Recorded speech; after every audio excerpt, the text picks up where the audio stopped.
Inspector Raghava హంతకుడు అన్న అపవాదు భరించాల్సి వచ్చినందుకు నాకు బాధగా లేదు. 30 ఏళ్లు నేను నిజాయితీగా సేవ చేసిన పోలీస్ డిపార్ట్మెంట్ నా సహాయానికి రానందుకు నాకు బాధగా లేదు. కానీ కానీ తప్పు చేసిన తండ్రిగా కూతుర్ని కలిసి క్షమాపణ అడగబోయే సమయానికే సరిగ్గా ఇలా జరగటం.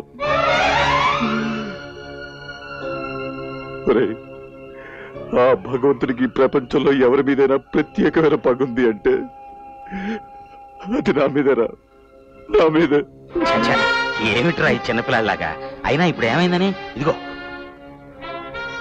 నువ్వు నిందితుడివే కానీ నేరస్తుడివి కాదురా. మనం తప్పక కేసు గెలుస్తాం. మీరు త్వరలోనే విడుదలవుతారు. నేను కేసు గెలవనక్కర్లేదు, విడుదల కాను అక్కర్లేదు.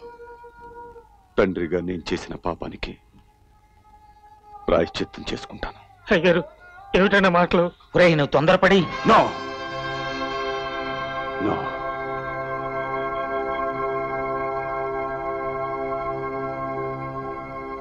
ఏ విచారణ లేకుండా నన్ను శిక్షించమని కోరుకుంటాను.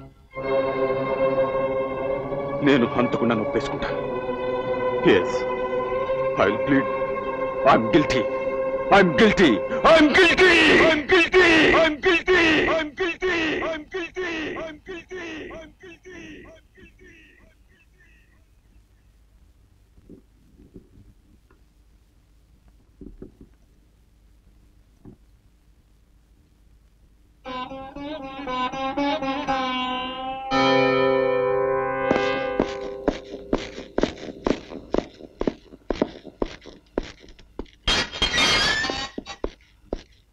సార్, మిమ్మల్ని కలవడానికి నేనెవరిని కలవదలుచుకోలేదు.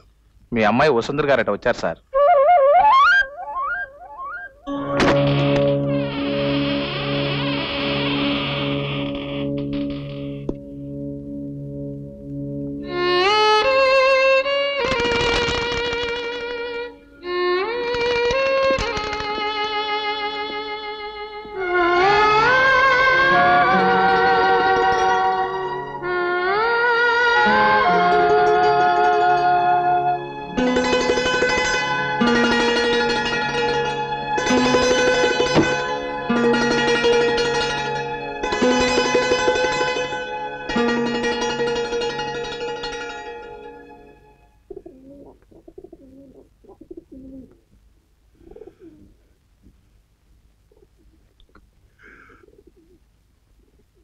మీరు అనుమతిస్తే మీ కేసు నేను వాదిస్తాను.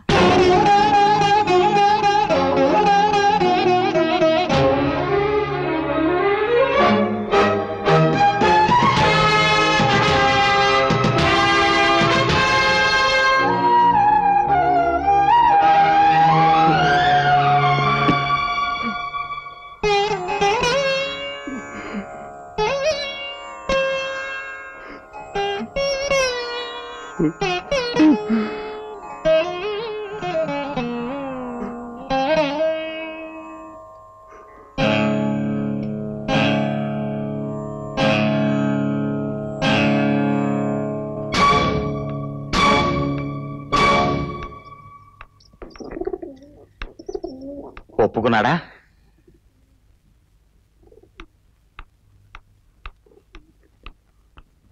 ఏమిటి అలా వెళ్ళిపోతుంది? ఏమైంది? Stop it. నా కేసు అమ్మాయి వాదించక్కర్లేదు.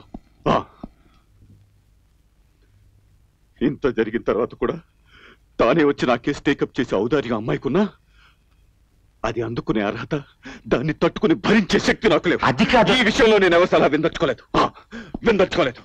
నువ్వు వెళ్ళొచ్చు. You can go now. ఏమో అనుకున్నాను గాని రాఘవా, నువ్వు నిజంగా కసాయివాడివేరా. నీ భార్య పోయిన విషాదాన్ని ఇన్నాళ్ళు వసుంధర మీద రుద్దింది చాలక ఇప్పుడు హంతకుడి కూతురు అని ఒక బిరుదు కూడా బహూకరించబోతున్నావు అన్నమాట. శభాష్. లేకపోతే ఏమిట్రా, నేరం ఒప్పుకుంటాను అంటావే గాని అది నీ కూతురు జీవితం మీద ఓ మాయని మచ్చలా మిగిలిపోతుందని ఒక క్షణం ఆలోచించావా నువ్వు? కన్యాదానం చేసి కూతురు పెళ్లి చేయాల్సిన కనీస బాధ్యత నీకు ఇంకా మిగిలింది అన్న ఇంగిత జ్ఞానం ఏమన్నా ఉందట్రా నీకు? అయినా వసుంధర పేరుకి నీ కూతురే కాని ఇన్నాళ్ళు పెరిగింది ఓ అనాథగానే కదరా. ఒరే ఒరే, కనీసం నువ్వైనా నన్ను అర్థం చేసుకో. చాలరా చాలు.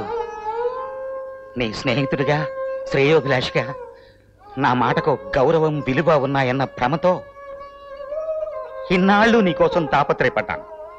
చాలా సంతోషం. అవునరా, ఇది నీ జీవితం, నీ ఇష్టం. చేసుకో, నీ ఇష్టం వచ్చినట్టే చేసుకో. వస్తాను.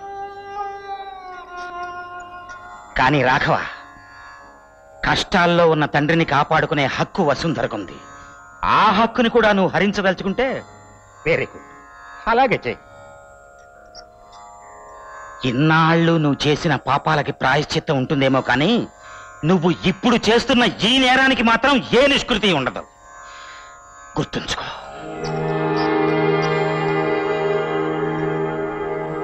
ప్రసాద్, లాయర్ వసుంధర,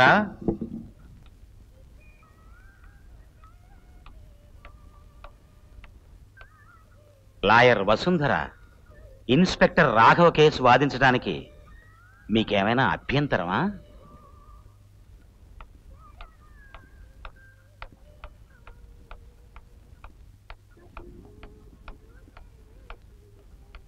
అవునమ్మా, వాడు ఒప్పుకున్నాడు.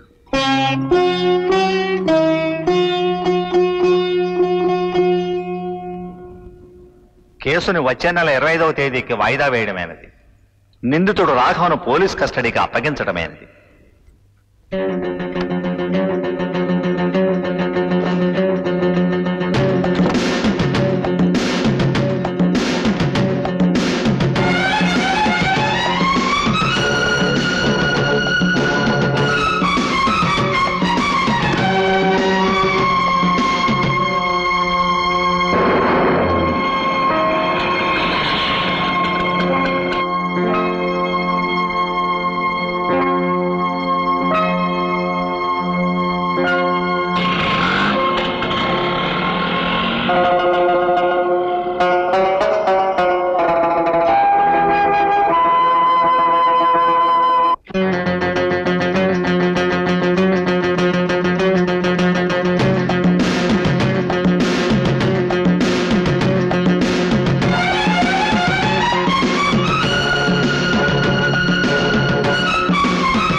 అమ్మాయి గారిని చూస్తే ఆశ్చర్యంగా ఉంది. మనమన్నా కాస్త అటు ఇటు అవుతున్నామేమో గాని ఆవిడ మాత్రం తొనక్కుండా బెనక్కుండా ఎంతో నిబ్బరంగా ఉంటుంది. ఇంతకీ మీ కోపం తగ్గినట్ట ఇంటికి వస్తున్నట్ట రానట్ట నాకేమీ అంతు చిక్కట్లేదు. వసుంధర పాతకాలం పిల్ల కాదయ్యా, 21వ శతాబ్దం ఆడపిల్ల. తన మనసులో ఏముందో, ఏం చేయబోతుందో. మీరు హత్యానేరం మీద అరెస్ట్ అయిన రోజు అసలు ఏం జరిగింది?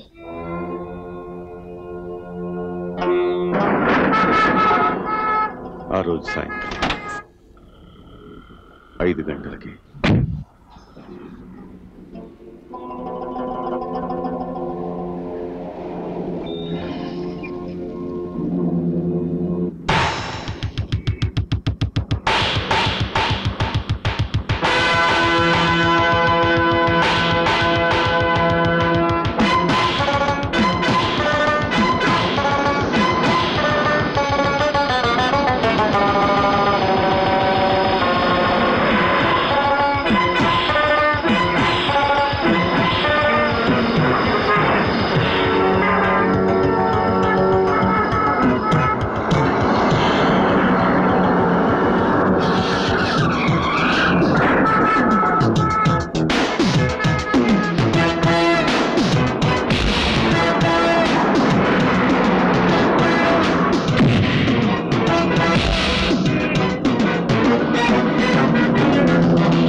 మాట్లాడించడం కష్టం తెలిసిన తర్వాత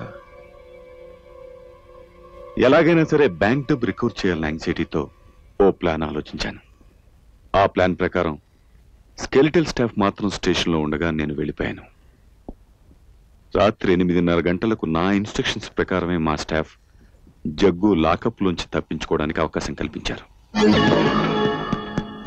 ఇదంతా మా ప్లాన్ అని, అతన్ని నేను ఫాలో అవుతున్నానని జగ్గుకు అస్సలు అనుమానం లేదు. అతను నేరుగా బ్యాంకు డబ్బు దాచిన స్థలానికి వెళ్తాడన్న విషయంలో నాకు సందేహం లేదు. నా ఎక్స్పీరియన్స్ లో చాలాసార్లు అలాగే జరిగింది. ఈసారి అలాగే జరిగింది.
నేను కళ్ళు తెరిచేసరికి నా చుట్టూ పోలీసులున్నారు.